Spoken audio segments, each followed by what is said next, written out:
Hey everyone, welcome to The Explainer. Today we're literally pulling back the curtain on something that confuses a lot of us, HR consulting fees. Even if you've worked with headhunters or recruiters before, the exact math of how they make their money and what you're truly paying for can sometimes feel hidden in the fine print. So let's map out the buyer's journey together. Look, let's face facts. Finding the absolute perfect employee, it is incredibly hard. It's a massive pain point for any business. You know you need top-tier talent to grow, but how much does finding that talent actually hit your bottom line? It sounds like a simple question, right? Well, the answer is surprisingly complex, and that's exactly why professional HR firms step in. But to understand the cost, we first kind of have to understand the labor. And it starts way before an interview. You've got workforce planning, crafting an accurate job description, salary benchmarking. Then there's actively sourcing candidates, screening what feels like mountains of resumes, coordinating endless rounds of interviews, verifying backgrounds, negotiating the offer, and finally supporting their onboarding. Just looking at this list is exhausting, isn't it? It's a massive workload, and honestly, it instantly proves the immense value of outsourcing this whole shebang to professional HR firms. Okay, let's dive into this. Here's our roadmap for navigating the hiring journey. We'll look at why you should outsource, break down the success fee, calculate actual costs, look at the fine print, explore specialized models, and finally, how to maximize your ROI. So, let's kick things off with part one, why outsource your hiring in the first place. Let's talk about the real value of HR consulting. Everything really centers on this one fundamental truth: recruitment is absolutely one of the most important investments a company makes, period. Hiring the right person isn't just some administrative chore to check off a list, it's a strategic investment. When you hire right, your team's productivity shoots up, your culture improves, and most importantly, your business grows faster. A bad hire, that just drains your time and morale. But a great hire, that pays dividends for years. Moving on to part two, let's explain the success fee. I like to think of this as the real estate model of hiring. Now, what's really interesting here is the contrast in pricing models. Unlike lawyers who might bill you just for, thinking about your case, most recruitment firms operate on a success fee. This means the client pays absolutely nothing up front, zero. The firm does all the heavy lifting, searching, screening, coordinating, and the fee is only payable if and when a successful hire is made.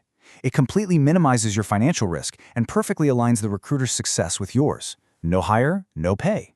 Now, you do have alternate models like fixed fees if you need to hire, say, 50 accountants at once, or upfront retainers for super complex executive searches. But for the most part, the success fee is the industry standard. All right, let's get into the nitty-gritty in part three, calculating recruitment costs. Let's do the math.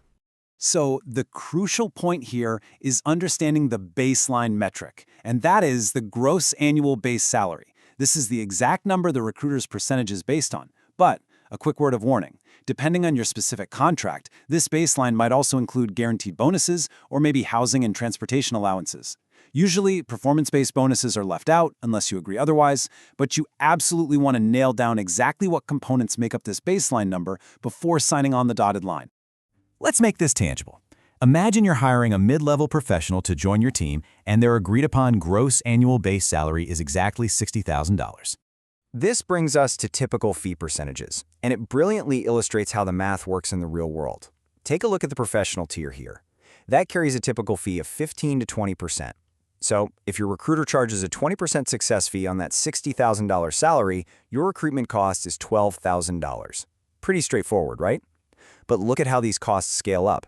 Entry level sits around 10 to 15%, but if you're hunting for an executive, you're looking at 30 to 40%. And why is that?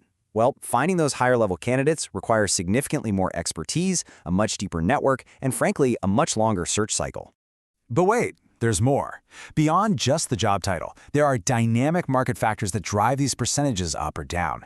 Position seniority is a big one, as we just saw, but there's also industry specialization. If you need a super niche software engineer or a specialized legal expert, you're tapping into a very small talent pool, and that demands a premium. Candidate scarcity and rare skill sets just make the hunt harder. Geographic scope is huge too. Recruiting internationally brings in relocation and compliance hurdles that local hiring just doesn't have. And finally, urgency. If you need someone yesterday, which, let's be honest, is pretty much how every hiring manager feels, that expedited search takes intensive resources, and you are definitely going to pay a premium for that speed. Okay, let's transition into part four, understanding the fine print. We're talking guarantees and contract clauses. Because here is the absolute nightmare scenario for every hiring manager. You just paid a $12,000 success fee, the candidate starts, and what happens if they just quit after 2 months? Or what if they turn out to be a terrible fit and you literally have to let them go? Is that 12 grand just gone? Thankfully, no. Reputable HR firms offer what is essentially a warranty on your new human employee. This is known as a guarantee period. If the candidate resigns or gets terminated within this window, the recruiter will typically provide a replacement candidate at absolutely no extra charge. It's a lifesaver. And notice the direct correlation here. The more senior the hire, the longer the guarantee. A junior role might have a 30 to 60-day warranty, while a C-suite executive could come with a guarantee of 180 days or more. It gives you some serious peace of mind for your investment. Let's move on and see how this builds into Part 5, Specialized Recruitment Models, from the C-suite all the way to mass hiring. I was actually really surprised by how vastly different the two ends of the recruitment spectrum are. On one far end, you have executive search. This is a white-glove, highly confidential service. These recruiters are quietly approaching passive candidates who aren't even looking for a job. They're mapping the entire leadership market and advising on incredibly complex compensation packages. That is exactly why it commands those massive 30 to 40% fees. On the completely opposite end, we have RPO, or Recruitment Process Outsourcing. This is built for multinational corporations with continuous, high-volume hiring needs. Instead of paying per hire, the consulting firm essentially embeds itself right into your company. They act as an extension of your HR department on a monthly retainer or an annual contract. All right, bringing it all home with Part 6, maximizing your recruitment ROI. Let's talk about building a successful partnership.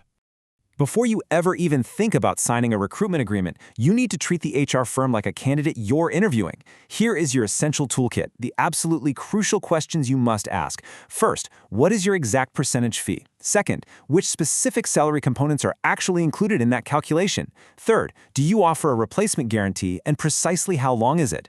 You also want to ask about their average time to fill rates for roles like yours. And always, always ask for references from previous clients. Setting these clear expectations right out of the gate ensures you're choosing a reputable, transparent partner.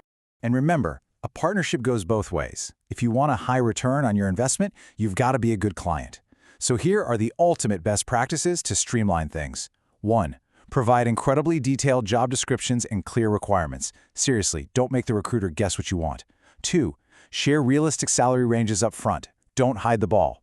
3. Offer timely feedback. Top talent is not going to wait around for weeks while you ponder a decision. And finally, maintain completely transparent communication. If the role changes halfway through the search, you have to tell them immediately. So, we've looked at the exhausting workload, we've broken down the exact math of the success fee, and explored the safety net of guarantees. The tools are all laid out for you. The only question left is, are you ready to treat recruitment as a strategic investment rather than just another cost? Because once you understand how this structure actually works, you realize you aren't just buying a service, you are actively investing in your company's future. Thanks so much for joining me on this explainer, and keep learning.